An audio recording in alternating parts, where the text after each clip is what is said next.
Hello, everyone. My name is Khang, and welcome back to Cultivate Happiness Master Life, Chapter 2 The Mindset of Happiness. The girl. Now I understand the information about happiness. However, life always has ups and downs. So, how can I maintain a happy energy source? The wise man. We are human, so we are influenced by human nature. To maintain happiness energy, you must be rich in mentality. The girl. What does being rich in mentality mean? The wise man. Mindset is an emotional state of which the mind. A person rich in mentality is someone who always maintains consistent emotional states of gratitude in relations, compassion in nature, and inner peace in mind. The girl. You mean human relations are shaped by human emotions? There are many emotions, but we should lead with the emotions of gratitude. There are 16 human natures. We just need to remember the nature of compassion. And in our mind, we are always peaceful, right? The wise man. You remembered very well. To be happy, you need to be compassionate towards people. Appreciate things, events, and peoples, and be peaceful in your mind. Let's make this clear together. Compassion towards people. The wise man. What do you understand compassion to be? The girl. It is that when we are altruistic towards others, overlook their mistakes, and forgive them, right? The wise man. Currently, we are confusing the concepts of forgiveness, tolerance, altruism, and compassion. So it makes it difficult for us to be guided by a wise man to clarify these concepts. Passion also. Okay, đọc lại. Hello guys, my name is Khang. Welcome back to chapter 2 of the book Cultivate Happiness Master Life. The Mindset of Happiness. The girl. Now I understand the information about happiness. However, life always has ups and downs. So how can I maintain a happy energy source? The wise man. We are human, so we are influenced by human nature. To maintain happiness energy, we must be rich in mentality. The girl. What does being rich in mentality mean? The wise man. Mindset is an emotional state of the mind. A person rich in mentality is someone who always maintains consistent emotional states of gratitude in relations, compassion in nature, and inner peace in mind. The girl. You mean human relations are shaped by human emotions? There are many emotions, but we should lead with the emotion of gratitude. There are 16 human natures. We just need to remember the nature of compassion. And in our mind, we are always peaceful, right? The wise man. You remembered very well. To be happy, you need to be compassionate towards other people. Appreciate things, events, and people, and be peaceful in your mind. Let's make this clear together. Compassion towards people. The wise man. What do you understand compassion to be? The girl. It is that we are altruistic towards others, overlook their mistakes, and forgive them, right? The wise man. Currently, we are confusing the concepts of forgiveness, tolerance, altruism, and compassion. So it makes it difficult for us to be compassionate towards others. I was fortunate to be guided by a wise man to clarify those concepts. Let me give you examples to help you visualize.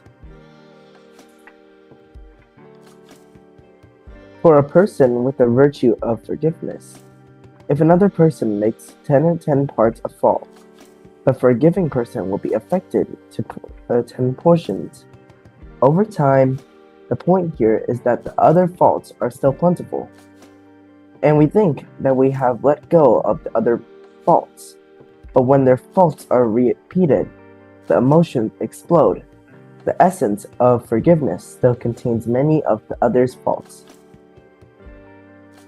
The person with the virtue of tolerance will diminish the faults of another, so that if someone makes 10 out of 10 parts a fault, the tolerant person will only be affected 6 to 7 portions.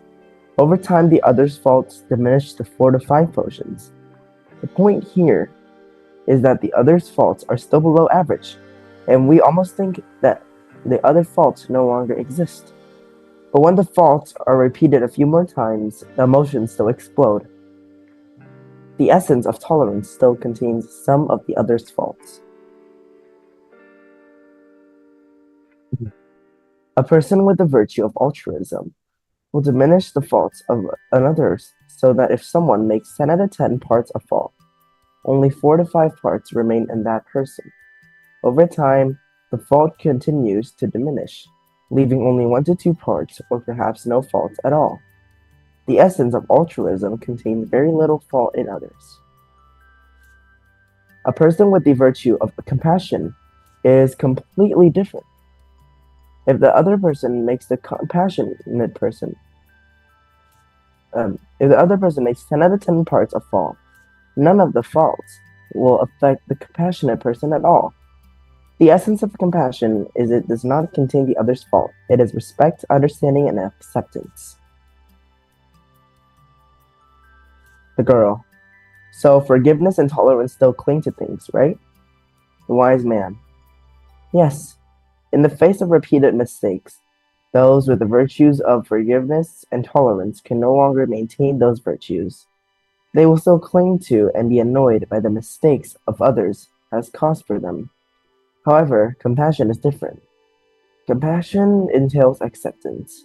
It compels respecting and understanding the differences of others from oneself in customs, concept of livings, beliefs, religions, race, and ways of acting.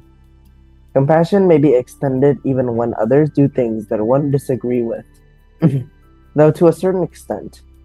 We may consciously guide them towards goodness.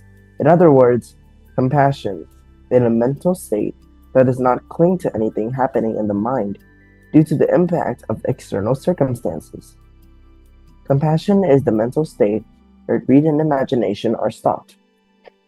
A person who is compassionate towards others is someone whose mental state does not cling to anything in the behavior of others. Compassion is internal love. This energy source helps people be always happy, not clinging to troubles with others. The girl. How can I get out of my head and stop clinging to the 10 parts of fault they caused? Wise man. To do this, you need to understand another concept, the emptiness of all things. The emptiness of all things. To help you understand emptiness more clearly, let me share a story about a pen. I once heard the story from a teacher. The wise man. Look at this image. What are you seeing? Girl. It's a pen. The wise man. Is it because when you see this object, you use it to write? So you immediately recognize this as a pen? The girl. Yes, sir. The wise man. I'll give an example of a very intelligent and familiar animal to use to us. A dog. In your mind, what would the dog do when seeing this object? Girl. It would gnaw and play at it. The wise man. In the dog's perception, it recognizes this as a bone or a toy. The girl. Possibly. The wise man. To you, this is a pen. To the dog, this is a toy. So in your opinion, who's right in this perception? The girl. Look for right, sir. The wise man. Correct. This object takes on meaning when there is a perceiving subject towards it. For example, when you and the dog see this object, is it true that to you, this is a pen, and to the dog, this is a home? The girl. Yes.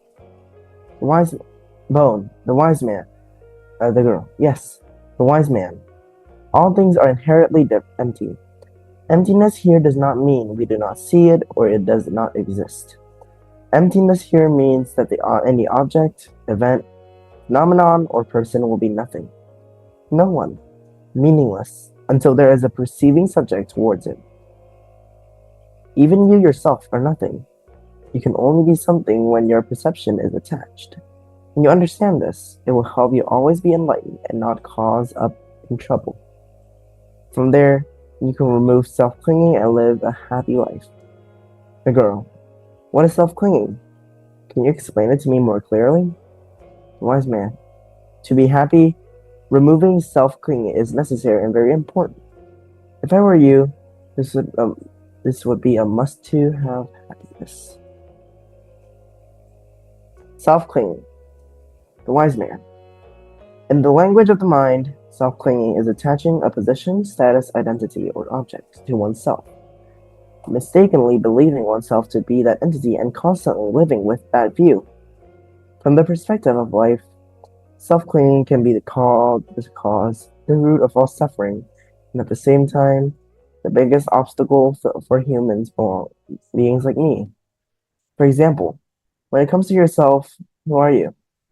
Girl. Yes, I am Jessica, a mother, a wife, and a daughter. Wise man. If now I say, Jessica, are you crazy? Do you feel annoyed or upset about it? The girl. In the past, I would feel annoyed, but not anymore, sir. Wise man. If you feel annoyed, angry, or hurt, it means you have been self-clinging to your name, Jessica. Do you feel like you are a smart girl? The girl. Yes, sir. The wise man. Have you ever suffered when you couldn't solve a problem quickly and efficiently? The girl. Yes, sir. The wise man. Then you have been self-clinging to the idea that you are a smart girl. The girl. I don't really understand this concept yet. Can you help me clarify it more? The wise man. There was a director who went bankrupt and lost all his assets. He was so depressed that he didn't want to live anymore, so he decided to jump off a bridge to his death. At that moment, he saw a girl who also intended to die by suicide like him. Because he had compassion, he managed to save the girl. After the girl calmed down a bit, he asked, "Why do you want to die so young?" The girl replied, "I don't want to live anymore. The man I love the most in this life has left me for another woman." The man said, "The one who should suffer is the man who left you, because he lost someone who loved him more than her own life. You should be happy instead, because you have ended the relationship with someone who was not worthy of your love. Before you had this boyfriend, you were still living happily with your family, right?" The girl, "Yes, that's right." The man, "Now that you no longer have a boyfriend, you are still alone like before. So why can you live as happily as you did before?" Hearing the man's question, the girl suddenly awakened. He was right. Before having a boyfriend, she was happy. She no longer had a boyfriend, but she could still be happy. That is the right thing thinking so. She gave him the idea of suicide. The man remembered he also intended to die by suicide, but after analyzing the girl, he realized his own problem. Before he had nothing, and built his career from scratch. Now he's back to nothing, so why can't he rebuild his career? Thinking so, he smiled to himself and stopped that intention. The wise man, do you understand self-clinging more clearly now? The girl, let me see if I got this right. The girl had been self-clinging to her identity as the boyfriend's girlfriend. She mistakenly thought she was the boy's girlfriend. So when the boy changed his mind and married to someone else, the girl suffered. The man who saved the girl had been self-clinging to the position of director. He thought he was the director and constantly lived with that identity. So when he lost the role of director, he suffered. The wise man, that's right, that's self-clinging. When people self-cling to something, they will suffer. When a wife suffers, she is self-clinging to being a wife. When a mother suffers, she is self-clinging to being a mother. Suffering at work is self-clinging to the work. Suffering about one's personality, qualities, or beauty is self-clinging to those things. The girl, is there a way to remove self-clinging? The wise man, yes, for now you identify them by sitting in a quiet place, taking pen and paper to write down all the descriptors about yourself such as name, position, status, identity, personality, qualities, beauty, job, and relationships. After writing down everything, look back on what makes you suffer. This is where you have succumbed to self-clinging. Identifying and confronting these sources of suffering is the first step in the process of removing self-clinging.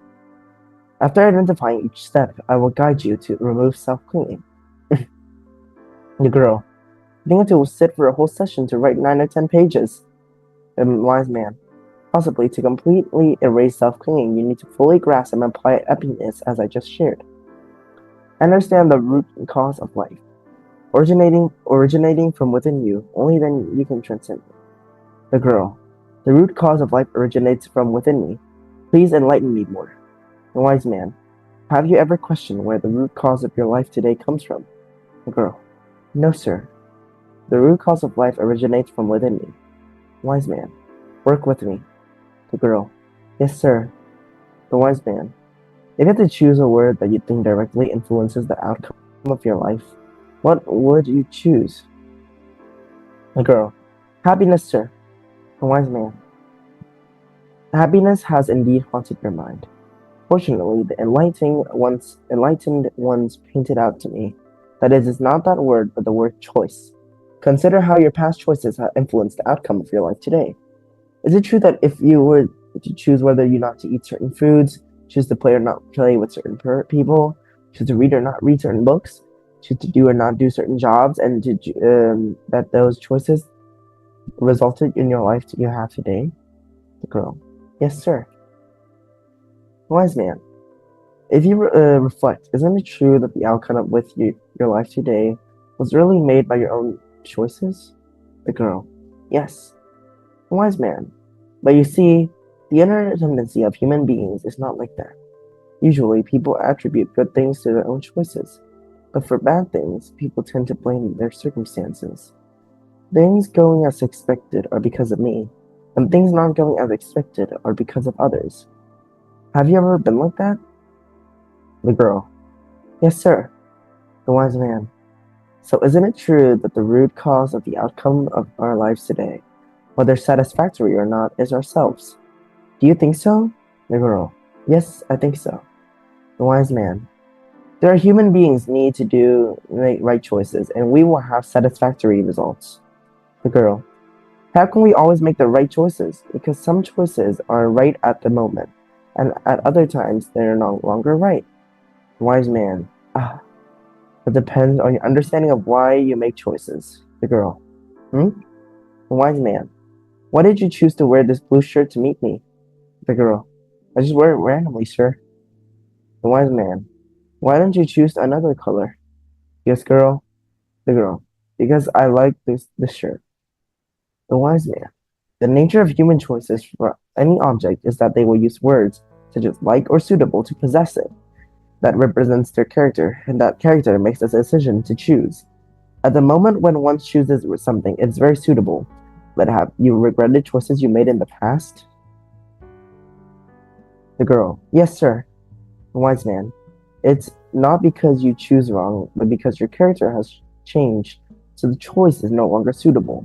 In marriage, it is the same. Do you feel like your character before getting married? It's different from getting married. After getting married. And your character from getting married was different from when you had your first child? Your character after having your first child was different from having two children like today? The girl. Yeah, very different, sir. The wise man. That is why we feel the choices we have made are wrong, you see? But we often do not realize that and blame the circumstances and ourselves. That the blame and the we just need to change this character to change the choices that directly affect the results. The girl. Is character easy to change? The wise man. Regardless of whether it is easy or difficult to change, it is mandatory to change character to change choices and results. The character is not the root cause, so we do not focus on changing character. We need to explore what causes the human character to form. In your opinion, what determines human character? The girl. Is it habits, sir? The wise man. Correct. It is habits that create one's character. By changing habits, characters will change, directly affecting the choices and life outcomes. But habits are not the root cause, so we do not focus on changing habits. The girl. Yes, I've seen many cases where people try to change their habits, but after a while, fall back into old patterns. Their life outcomes do not change much. The wise man. Right, but we must dig deeper to find the root cause of life. Let's figure out what form our habits. In your opinion, what determines human habits? The girl. Is it action, sir? The wise man. Correct, it is action that creates habits, but actions is not the root either. And we do not focus on changing actions. The girl. From my understanding, our thoughts determine actions, right? If we just focus on changing our thoughts, wouldn't the outcomes of our lives change? The wise man. Correct. But in reality, human thoughts are not simple to control and change. The girl. Hmm? The wise man. The enlightened ones have pointed out to me that to change a person's thought, we need to change their mindset. The girl. Hmm? The wise man. When you do something, do your parents support or oppose you? The girl. They usually support and believe me for things they see as good for me. But for things they do not see as good for me and believe I can't do, they will oppose me. The wise man. Correct. People always have a mindset. A positive mindset will help people develop more and more. Meanwhile, a negative mindset will hold people back, making them increasingly limited in perceptions. They limit themselves, especially with a mindset that they can't do anything, but they don't have enough capability, a mindset that their fate is suffering, a mindset that they're unlucky. The girl. So changing mindsets will change the current life outcome of people, right? The wise man. Precisely. The girl. So how can we change our mindsets? The wise man. Do you know why some people are very happy in life, while others are very miserable? The girl. No, I don't. Is it because of their fate? The wise man. No, it is because of the images imprinted in their brains every day, what they hear, see, speak, and know. Do you see that miserable people tend to talk about misery, listening to negative things, speak about negative things, and focus on watching negative news and reading negative articles? The girl. Yes, the wise man. In fact, when you deeply understand the formula of the root cause of life, you will gradually know what to focus on the life you want. You'll focus on hearing what you want, seeing the images you want, speaking what you want, and looking at what you want. For example, if you want happiness, you focus on listening to news or other sharing about how to achieve happiness. You focus on talking about things that bring happiness. You focus on looking at images that make you happy and smile. You focus on increasing your knowledge about how to live a happy life. What then happens? Your brain becomes filled with images of happiness. Gradually, you will develop the firm belief that you are a happy person, and you will take action to make yourself happy. Form habits that make you happy. Develop character. Make choices that make you happy. As a result, you become happy. The girl. Wow. It's true that the image of happiness in your minds will determine our present happiness. So to be happy, we need to focus on hearing, seeing, speaking, and knowing about happiness every day. The wise man. It is because when you understand that the root of life comes from within you, from the seeds in your mind, you will stop blaming others for the whole mistakes or unfavorable things that happen to you. Girl. Yes, teacher. The wise man. What kind of image do you have of your husband stored in your mind? The girl. My husband is a very good, gentle man who always loves, protects, and takes care of me. My husband is very compassionate towards me. On weekends or whenever we have free time, I often list my 9 dishes I plan to cook, but I let my husband choose what I should cook. But you know what he asked me? He asked me, which is the simplest, easiest dish for you to cook? Do you know why my husband asked that? It's because when I finish cooking, my feet or hand are tired. My husband has to sit for hours massaging my hands, feet, and head, and my husband happily cleans up all the pots, pans, and other messes from my cooking. He never complains about me and the kids. That's why when I think back, I feel my husband is very compassionate towards me. That's not all. My husband always says he has 3 children and me and our 2 kids. Every time the children and I play together, get tired, and then go to sleep, my husband has to clean up all the toys and books scattered around the house, but he cleans us up happily.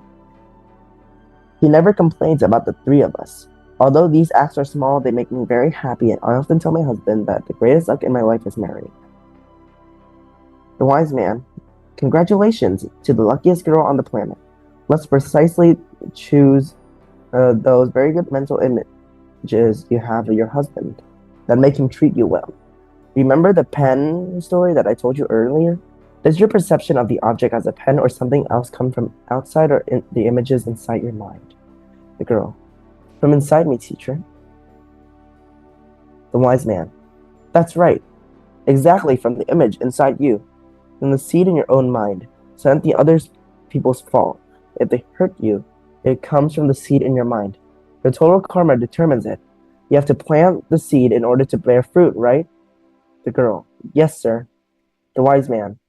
The life results you have today are exactly the seeds your mind planted, bearing fruits as you wished for, bearing unwanted fruits and bearing fruits that are neither liked or disliked, precisely because neither the root of life stems from within you.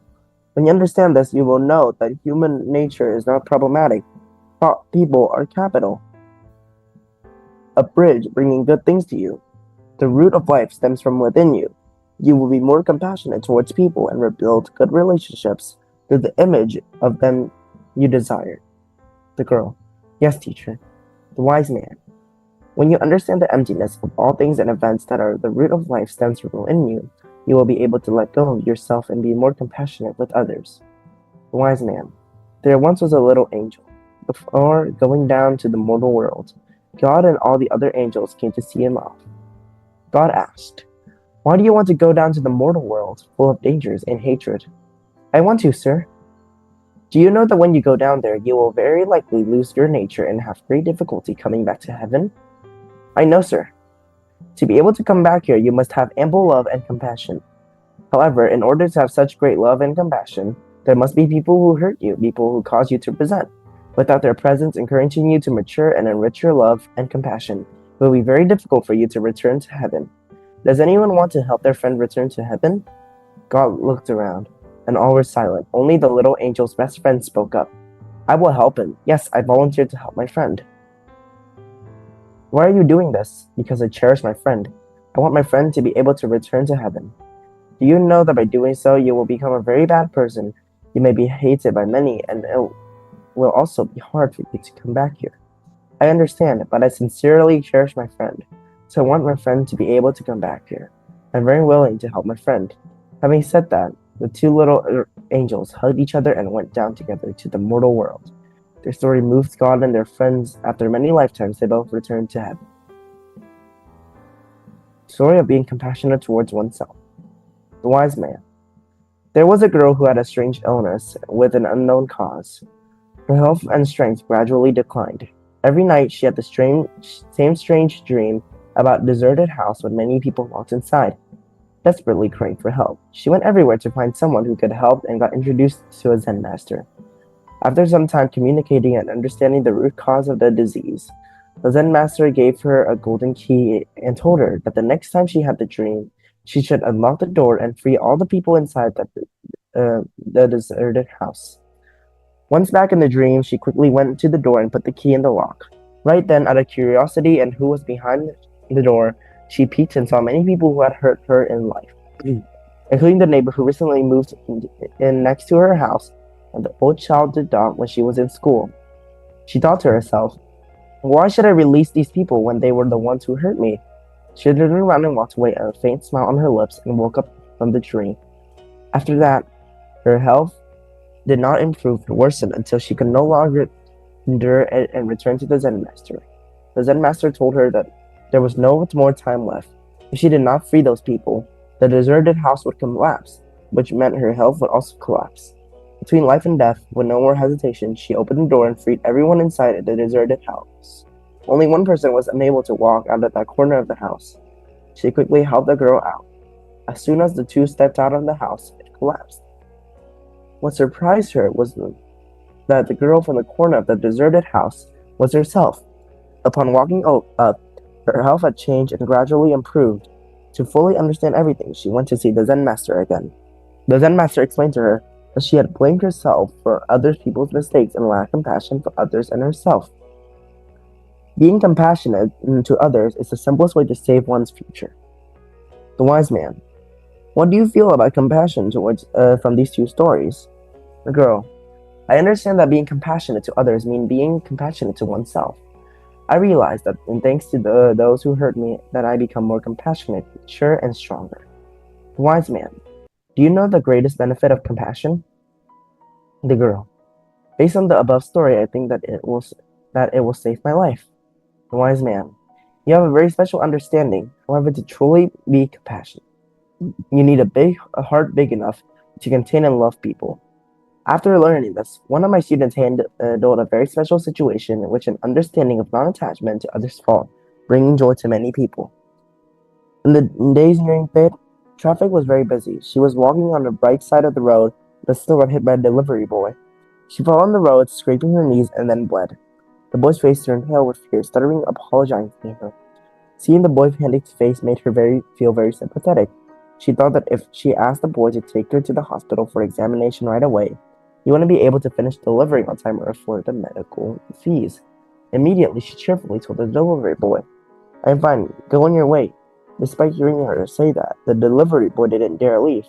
Seeing that, she said, "I promise you'll be fine. It's okay, go deliver on time." The young man was extremely moved and thanked her continuously. She felt the joy from the delivery boy's eyes. The wise man. How do you feel about my student? The girl. She has a big enough heart to be compassionate to people. Clearly, the boy was at fault, but she didn't hold on to the boy's fault in her mind and resent him or demand compensation from him. Her mind was very balanced, unattached, and not annoyed. The wise man. She shared with me that she also felt moved and happy to see the delivery boy's joy and gratitude. She was certain that in similar future cases, the boy would treat others the same she treated him. The girl. Thank you for clearly showing me what compassion for people means. This story reminds me of the image of my teacher and his wife. That day was the release of his book. Due to the pandemic, the celebration had to be held online from their house, but my teacher and his wife dressed very nicely for the guest. When my teacher shared with nearly 500 viewers, his children dressed in pajamas came out and climbed on him and his wife. If an ordinary person was giving a speech and the child interrupted, the adult would be very annoyed and scold the child. But my teacher and his wife calmly and happily continued sharing as if nothing was happening because they didn't see any problem with their children's behavior.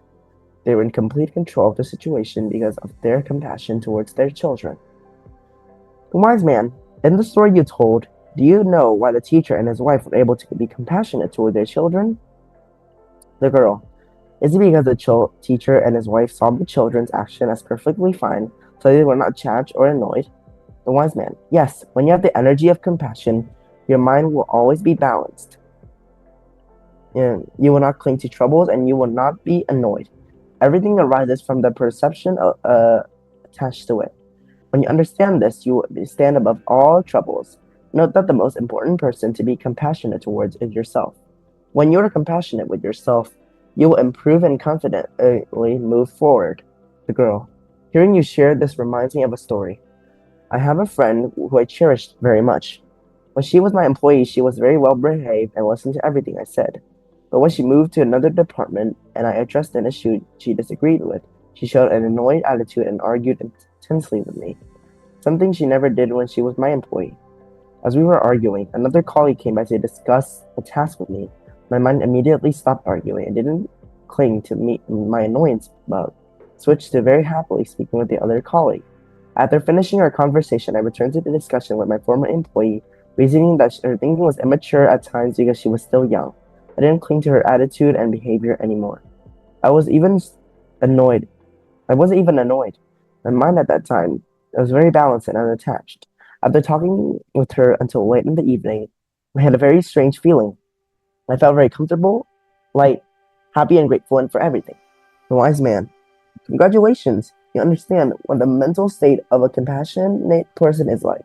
This is the very important foundation for you to approach peace within yourself. The girl, can you help me thoroughly understand inner peace?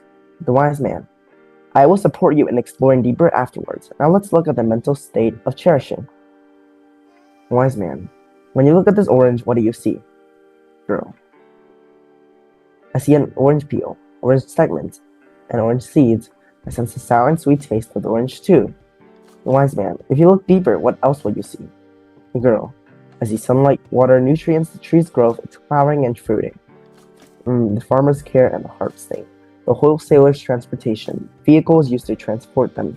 and is selling and buying for me to bring the oranges home. The wise man. Very good. Do you see that enjoying an orange takes the hard work and effort of many people who only pay a tiny amount of money? Imagine when you had to do this everyday thing ourselves, cultivating to harvesting all the food we need each day. Compared to that endeavor, the cost is insignificant. But because of the connections between people and each person taking on roles and responsibilities in the community, human life becomes increasingly convenient and comfortable. The girl. Yes, sir. The wise man. In fact, by existing in this world, we owe a debt of gratitude to millions of people and always receive gifts far greater than what we spend daily. The girl. I truly feel very fortunate. I cherish everything I received in life, and I'm grateful for the gifts that nature and life have bestowed upon me. The wise man. Let me tell you a story. A cloud shadows a river every day. The river loves the cloud very much because it gets to admire the beautiful cloud every day. But one day, the river waited and waited, yet didn't see the cloud anywhere. Felt very sad about this. However, unbeknownst to the river, the cloud has returned into the rain and blended into it. Do you understand the moral of the story? The girl. I see. Turns out the cloud didn't disappear but blended into the river. The river in turn flows into the great ocean. The river evaporates again and turns into cloud. There's a cloud in the river, river in the cloud. The wise man. If you have this perception, I congratulate you. The essence of all things in the world are interconnectedness. The existence of one entity leads to the existence of others. So we are connected entities, not separate or distant. The girl. I feel that if I had this perception, we will simply have compassion and love for people and all things. The wise man. Now looking at this piece of paper, what do you see? The girl. I see trees, wood, soil, water, sunlight, cloud, rain, wind, and the trees grow for the planters' labor. The workers transporting it to the factory to make paper. Gasoline needs a lot of transportation. Many things are present in this piece of paper. The wise man. If we removed any one of the elements that make up this piece of paper, would it still be present here with us? The girl. No, sir, it's amazing. The wise man. Do you sense everything is prearranged, formed by the convergence of the adequate conditions? The girl. Yes, that's right. The wise man. That's why everyone present has meaning and rule. Let me tell you another story. There was a baby elephant walking in the garden. It stopped and admired a beautiful flower. Baby elephant. Hello, beautiful flower. Thank you very much. Flower. What are you thanking me for? I didn't give you anything. I didn't do anything good for you. Baby elephant. You don't need to do anything. Your presence brings me joy and happiness. I love and appreciate you. The baby elephant and the flower looked at each other smiling. Their hearts were filled with happiness. The girl. The story is so lovely. The wise man. To possess, one must appreciate to be internal. One must be grateful.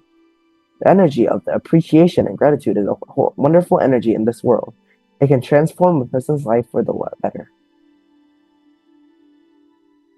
Appreciation and gratitude for persons' presence. The wise man. Do you know why we are so grateful when someone helps us once, but if they help repeatedly, we take it for granted and no longer feel grateful? The girl. Is it because we've seen it as given? The wise man. That's right. When we take things for granted, appreciation and gratitude disappears, and resentment forms. For example, our parents always care for and worry about us. So when we see it as given, as our parents' responsibility, but out in society, even a small help from someone else makes us very appreciative and grateful. If fatally they continue helping us more until we expect the help or feel they have the capacity to help but don't, resentment naturally forms. That's why we often resent those closest and dearest to us. Currently, do you resent anything? Whenever there is a resentment, a sense of entitlement has formed. The girl. Yes, so how do we avoid resentment? The wise man. Don't let entitlement set in, but keep yourself moved by everything received from life. To have deep appreciation and gratitude, always remember, what I do for others is what I should do. What others do for me is what they need not do. Then, when receiving anything, even the simplest things, you will be moved. A student in class shared after learning this lesson. Her family usually has a tradition of thanking each other on New Year's Eve. This year was the same. She was the first to enter the house. Her husband gave her lucky money and then thanked her for appearing in his life. In previous years, she thought of gratitude was very normal, but this year her husband's words moved her to tears. She also thanked her husband. Thanks to him, she got to learn, develop, and have today. She was grateful for the presence in her life. Hearing that, her husband hugged her, and she felt his emotions and happiness. Girl, that's right. When we're moved, appreciation and gratitude arise. Happiness is so simple. Every passing day, I often thank myself for still being alive. Having eyes to see, legs to walk, hands to work, pretty face, ears to hear. Life wonderful sounds. So many people dream of just being able to see everyone around them. See the sun, see the road, see everything. So many people dream of being able to walk, stand, run, and jump. And so many people dream of being able to hear those around them, birds chirping, water swirling, and familiar sounds on the street. Wise man. That's right. As human beings, our existence already has tremendous meanings for ourselves and those around us. The girl. I suddenly realized life is so beautiful and worth living. I'm grateful for everything I have now and will have. I'm grateful for my own presence and everyone. I'm grateful for you. The wise man, appreciation and gratitude for people's presence and being grateful for the good things that bring is not enough. People are often grateful for adversities, but the more grateful for adversity, the more adversity will come. So you need to find lessons, insights, and enlightenments from adversity, not be grateful for the adversity itself. Finding lessons, insights, or enlightenments or from adversity helps us always have a positive perspective. When adversity comes, we need lessons to grow, not adversity itself. Drawing lessons after adversity will help us overcome problems more simply. The girls. Hmm? The wise man. Do you agree with me that there's cause and then effect? The girl. Yes. The wise man. Looking from the perspective of the formula of the root cause of life, the inner cause within us is the image contained in our minds. By looking at the human structure, the inner cause within us is the balance of the yin-yang electromagnetic energy in the body, also called the three electromagnetic masses: bad karma, good karma, and radiant karma. Some research in the world has concluded very special things. You also know all things have their own energy source and physical manifestations? The girl. Yes. The wise man. The vibration frequency of the energy greatly affects the people's experience of life, humanity, the world, and the universe. Changing the vibration frequency of the energy to become high and the ultra high will give people a fulfilling life both physically and spiritually. In contrast, low vibration frequencies make people's lives worse and worse. Looking at the human structure reference system, the state of the electromagnetic vibrations of the inner mind will directly affect the vibrational energy. So when adversity or undesirable events come to us, we react negatively. At that time, inner resonance have negative electromagnetic vibrations. Low energy vibration state affects our view of people and the world, making our lives worse and worse. Unintentionally, our negative reactions change the ones who brought undesirable things to us with a negative electromagnetism. For example, in the family, children often make mistakes. If parents overreact to the children's mistake, such as with resentment, grief, anger, or sadness, then the mistakes will likely repeat, changing the child with more negative electromagnetism, making the child's life worse and worse. The girl. This is so profound. It's true that when someone does something undesirable, uh, our first reaction is anger and resentment. But this makes both people's lives worse. So we have to be very careful when those things act undesirably and our loved ones. The wise man. Yes, so when undesirable things happen, we need to initiate compassion to bring our inner state back to balance, non-attachment. After that, we need appreciation and gratitude for lessons from the undesirable things, bringing inner electromagnetism positive. From there, align with conditions to help both sides gain positive electromagnetism. The girl. Yes, it's true. But life is so short. Adversities or people bringing undesirable things all help us mature. If we can do this, not only do we gain compassion,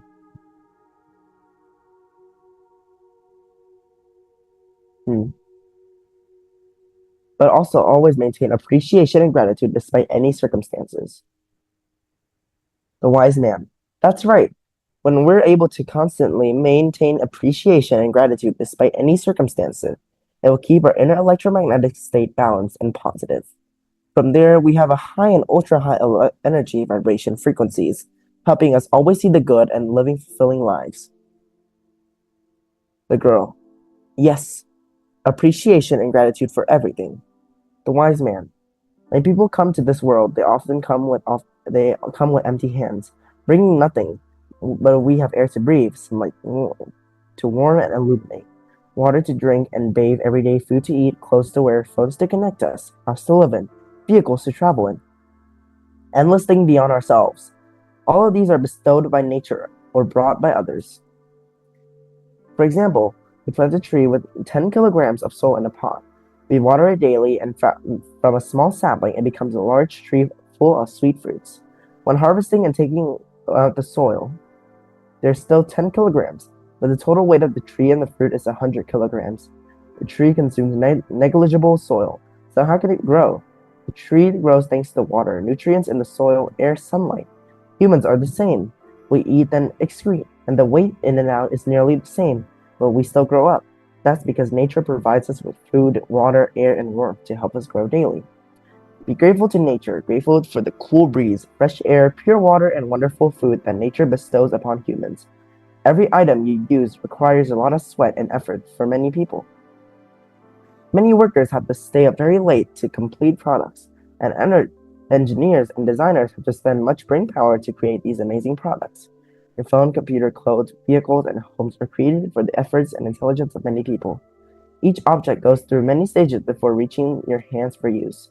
We are very fortunate to own the wonderful things. Appreciating the objects we own will help us enjoy the happiness of this life. The girl.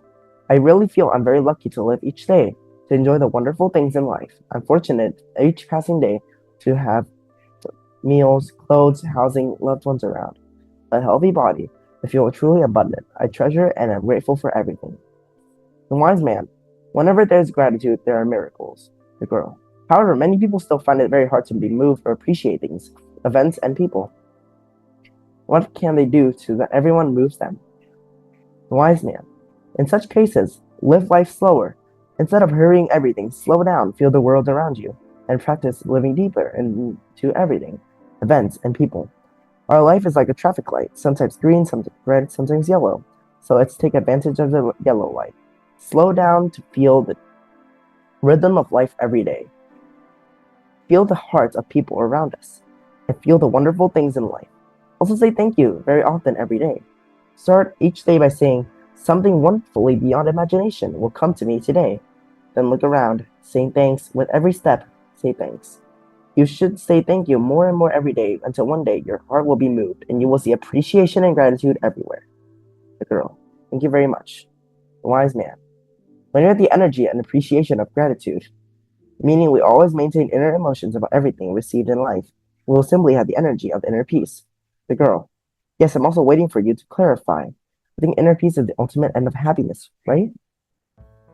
The wise man. That's right. A person's whole life is spent searching for the happiness to attain inner peace. There are two concepts I need to clarify, joyful pleasure and inner peace. Outwards, both makes us feel happy, but the essence is different. Pleasure is the inner emotional state that occurs when we temporarily satisfy our greed for prosperity, beauty, fame, eating, and resting. So when people turn their greed and imagination to a new focus, the joy is gone. For example, we aim to buy a nice $1,000 dress. Wearing it, we feel happy for 1 or 2 days, but after a week, wearing that dress won't make us feel happy. Different pleasures elicit different states of joy in people. People in society today often pursue joy based on pleasure, but with inner peace, it's completely different. The girl. Yes, how is it different? The wise man. According to the guidance of the wise one, inner peace is the inner cognitive state where greed and imagination about prosperity, beauty, fame, eating, resting have been let go, stopped, and cut off. It's the inner cognitive state stemming from one's authenticity, stemming from perceiving and knowing without clinging to people's nature and emotions. It is the inner cognitive state that no one is listening, seeing, speaking, or know. The girl. Yes. The wise man. Whether or not they possess abundant material things to satisfy their greed and thoughts, a person would change the state of inner peace and attain a state of joy. The girl. I feel inner peace allows people to attain wisdom. The wise man. Inner peace is a type of energy people realize themselves. When mastering their own minds, people are always balanced. Those with the energy of inner peace are very resourceful, wise, and happy. Remember when free, be at inner peace. Limit thinking. Simply listen, see, speak, and know according to the nature of things and events. When problems arise, we compassion. Use compassion. When speaking, use appreciation and gratitude. The girl. Yes, thank you. Listening to you share about compassion, appreciation, gratitude, and inner peace, feel my heart brimming with happiness. Feel I'm very fortunate. However, some people I've known have taken many courses and gained much knowledge, but afterwards couldn't maintain their energy state. After a while, they lose energy and become bored. The wise man. Do you know why? Girl. I feel, perhaps, because they haven't mastered themselves yet. The wise man. Precisely. They haven't gone to the root of all issues. When they understand their lives are determined by what they know, believe and understand, by the images in their minds, and by their virtues, they will simply master themselves. When you know that the information of happiness is a state of the inner contentment, and you're content with the current life, you'll be happy. When you believe appreciation, gratitude, and compassion, and inner peace are the energy of happiness, your heart will be big enough to have compassion for people, appreciation and gratitude for life, and tranquility within. You'll always be happy. Happiness already resides within you. Now you just need to learn and to connect with yourself. The girl. Before meeting you, I had a tool I often use to connect with myself through writing. May I share it? Connecting with oneself through morning writing. The girl. Every morning when I wake up, I usually spend about 20 minutes writing 3 pages, writing down all the thoughts in my head. I feel like the trash in my head is being taken out, helping me cleanse my own thinking. Wise man. Why does it have to be 3 pages? The girl. This is the form of writing meditation, bringing our minds back to the present. 3 pages is enough to settle the mind. The process of practicing this is very fun. The wise man. What's fun about it?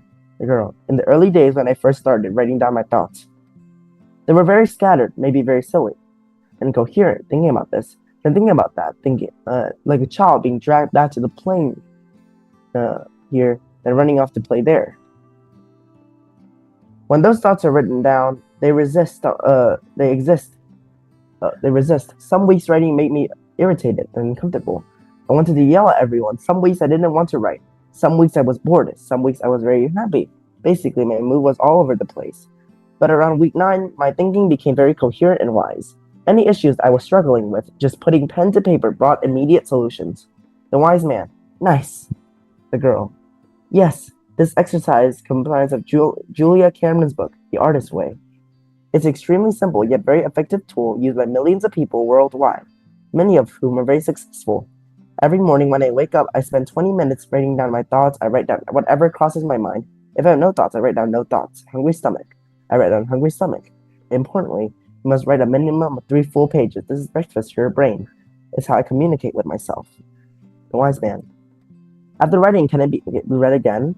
The girl. Not until week 9. When guidance start coming, then you can read pages from week 9 onwards. But you still cannot read previous pages. Earlier pages are very incoherent. That's the stage of training inner thoughts to come out so we can understand ourselves and take on mental trash. Rereading those will confuse us, make us feel silly, and not want to write anymore.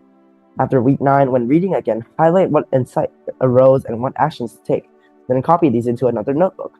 I'm extremely surprised by how these morning pages become guiding lights in all situations. A friend's always by my side any time.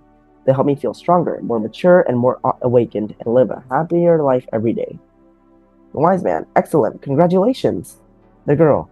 Anyone wanting to practice this tool must preserve and write continuously for 90 days every morning after waking up. After 90 days, this will gradually become a habit. In a day, we are used to spending time helping others and working. We forget we also need private time. Every morning, waking up, practicing gratitude, and writing out all my thoughts, I feel very happy. The wise man. When we connect with ourselves, we are able to know who we are and live life as our true selves. Then we'll be abundantly happy. Only when happy enough can we spread happiness to others around us. The girl. Additionally, whenever any issues come up during the day, like at noon, afternoon, or evening, I can also sit down and write all I'm thinking. An answer will come. Solution will come. I'll know what to do for any arising problems. Artists worldwide use this method to increase creativity. The other day on TV, there was a feature on the famous 90-year-old painter who was still sharp at painting every day. He used this method from a young age. Now at 90, it's the main driver helping the artists create wonderful paintings. There are 24 hours in a day. Practicing this method takes me only 20 minutes a day, but the impact on immense, helping me connect with myself and resolve all worries and struggles in life. The wise man. You are truly fortunate to know these things. Let me tell you another story. 4 wives. Once upon a time, there was a very wealthy man who had 4 wives. On his deathbed, he called the 4 wives to him. First, he summoned the 4th wife, the one who he cherished the most, who he married when he was the middle age, at the peak of his career and fame. Since marrying the 4th wife, his life has improved more and more. Whenever he went, people admired and respected him. So he loved the 4th wife very much. He asked her, "Now that I'm about to depart, do you want to come with me?" The 4th wife said, "I'm sorry, I can't go with you, but after you pass, I can read your eulogy, telling your achievements and step in your career, so that everyone knows of you. After that, our child and I will also leave this house." Hearing this, the man was very sad. He immediately called in his 3rd wife. She was the wife he married when he was materially well off. He loved his wife very much too, because since marrying her, he had become very wealthy. Whenever he went, he brought her along and proudly showed her off to everyone. He hoped his wife would go with him. He asked her, "Now that I'm about to depart, do you want to come with me?" Without hesitation, the 3rd wife answered, "I'm sorry I can't go with you, but I'll hold a grand, solemn funeral for you and generously treat everyone. And after you pass, I will marry someone else." Hearing this, the man was very hurt, because there were the two wives he loved the most. He had devoted all his love to those 2, yet neither would go with him. He called in his 2nd wife, the one married when he was still poor, who went through many hardships with him, always supporting and helping him attain what he had at the end of his life. He asked her, I'm about to leave soon. Do you want to come with me?" The 2nd wife answered, "I cherish you greatly, but I cannot go with you. I can only arrange your funeral and see you off." Hearing this, man was truly very sad. He turned his attention to his 1st wife, the one who married when he was still poor, who had witnessed along him every up and down in life. He glanced at her, and before he could ask, the 1st wife already answered, "Yes, I will always go anywhere with you, whether this life or the next." Upon the 1st wife's reply, the man felt extremely remorseful and said, "I'm sorry, I should have cared for you and loved you more when I was alive." The 4th wife represents fame. The 3rd wife is money, the 2nd is family, and the 1st wife is total karma and merits. When we go, we cannot bring along fame, wealth, and loved ones. We can only bring our total karmas and merits. Total karma follows us from lifetime to lifetime, stored in the subconsciousness, building good affinities through appreciation and gratitude for everyone who comes into our lives will help us sow good karmic seeds. When we create much merit, it helps us bring sweet fruits in the next life. Expanding our learning helps us mature more, carrying precious knowledge passed down through generations. The girl, you're right. In life, we busily chase after wealth and fame. But when we're gone, we can't bring those along either. So we can only bring the karmic connections, merits, and knowledge we attained. The wise man, correct. What is truly precious to us is the knowledge we possess, the merits we accumulate, and the good affinities we have connected. These help us attain inner fulfillment, and our outer lives will automatically become good. So that's the end of chapter 2. Thank you so much for listening, and I'll see you next time on chapter 3.